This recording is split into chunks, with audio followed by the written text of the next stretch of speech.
Salut à tous, c'est Rafi857. Aujourd'hui on se retrouve donc pour la pose d'une puce sur la console que j'ai réparée donc précédemment, où il y avait un souci de port manette.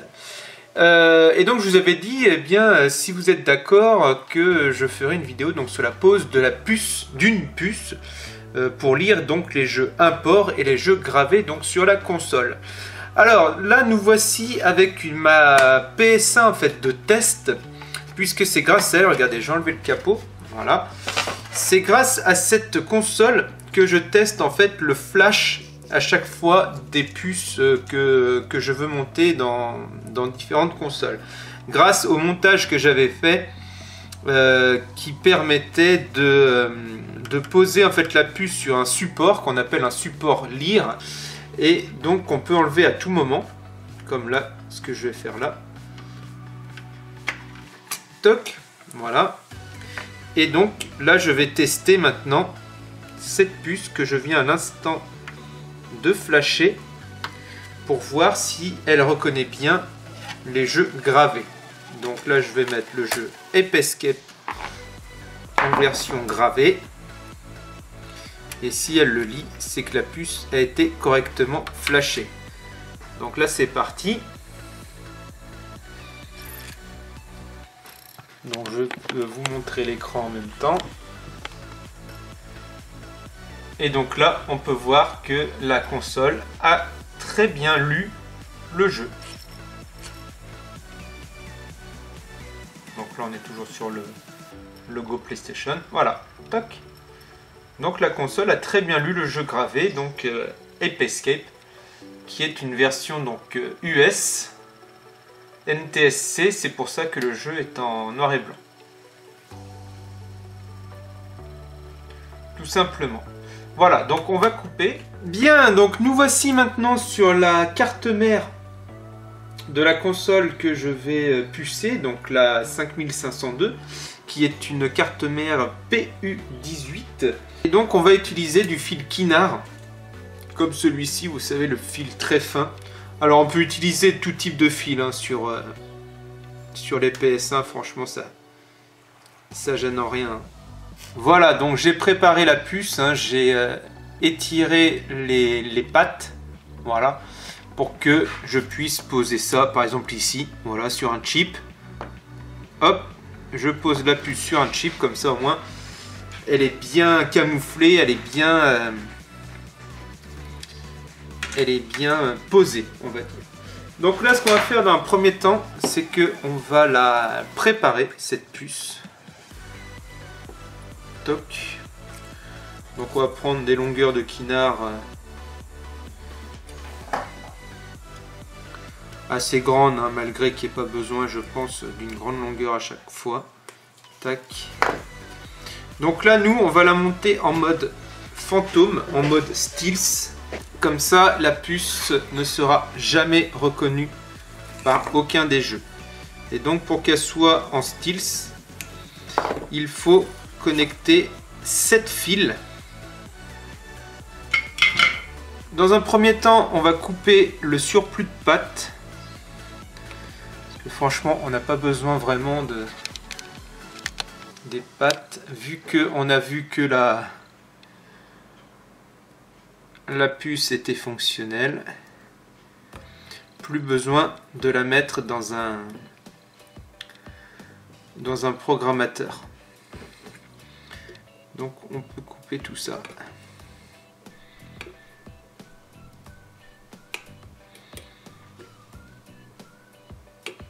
Tac. Donc maintenant on va étamer chaque partie.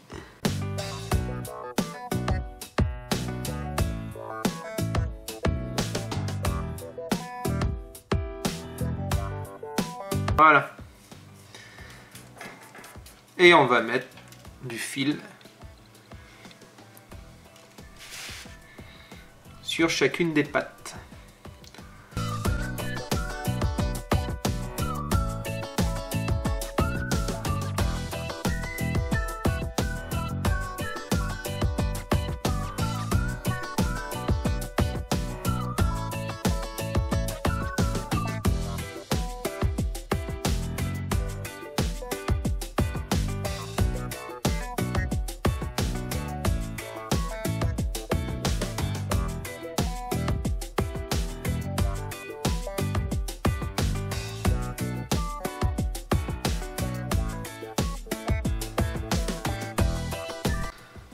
Voilà, donc notre puce est parée pour l'installation sur la carte mère.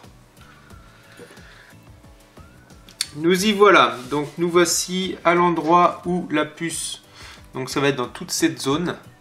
Voilà, donc moi la puce, je sais pas vraiment où je vais la poser encore, peut-être là. Là je trouve que c'est peut-être un bon emplacement.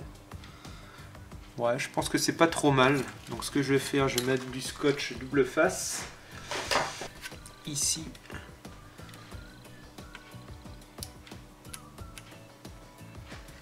Tac. Voilà, parfait. Voilà, faut essayer de faire un truc assez propre.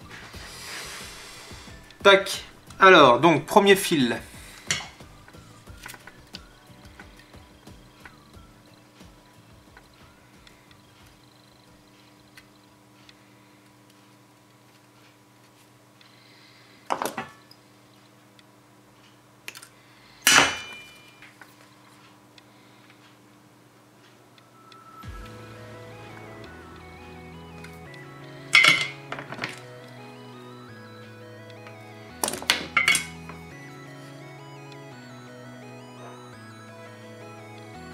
Tac.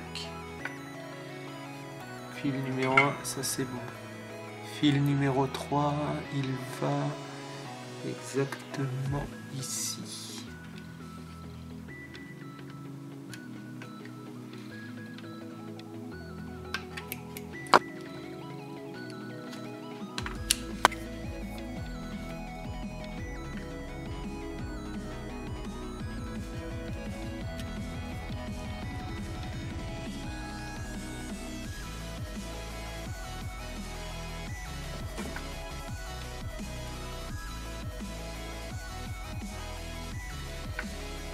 Voilà, fil numéro 3, ensuite fil numéro 4.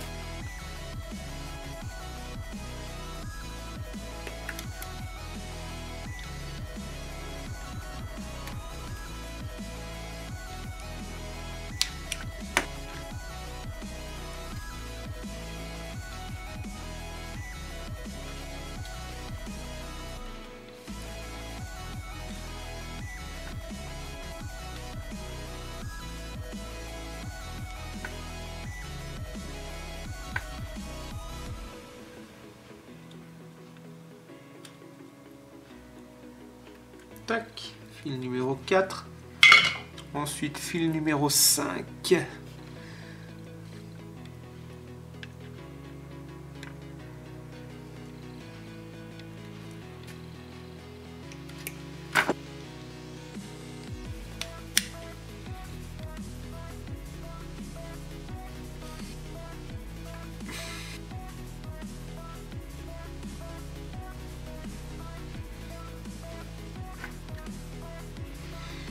Tac.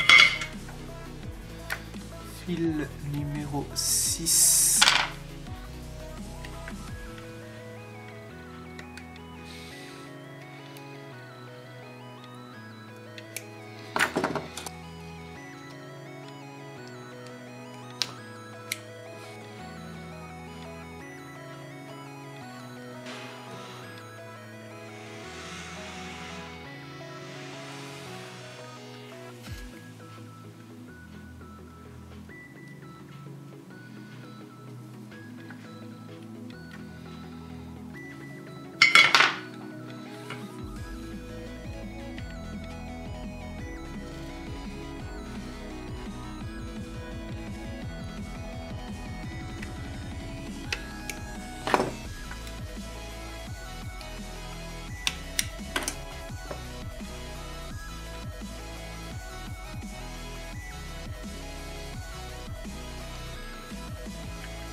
Tac.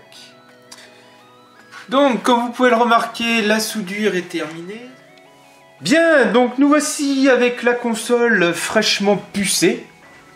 Et je vais donc tester cela, voir si tout fonctionne correctement. Donc, avec un jeu. Alors, je vais brancher le tout. Voilà, donc là, évidemment, je ne l'ai pas remonté au cas où elle ne fonctionne pas. Et nous allons tester avec, évidemment, un Metal Gear, mais Metal Gear Solid US. Voilà, donc NTSC UC, hein, comme vous pouvez le voir, qui sort donc de la collection Metal Gear Solid The Essential Collection. Voilà, donc c'est une réédition du jeu qui avait été faite avec les deux opus de la PS2. Donc je vais prendre un petit truc, je vais prendre ce tournevis, tac, pour que le lecteur se mette en route comme si le capot était sur la console. Donc je l'allume, c'est parti. Donc là on peut voir que ça tourne correctement. Et regardez à la télé. Est-ce que ça va marcher? Pour le moment ça lit. On n'est pas allé plus loin encore, hein. Des fois ça peut bugger à cet écran du jeu.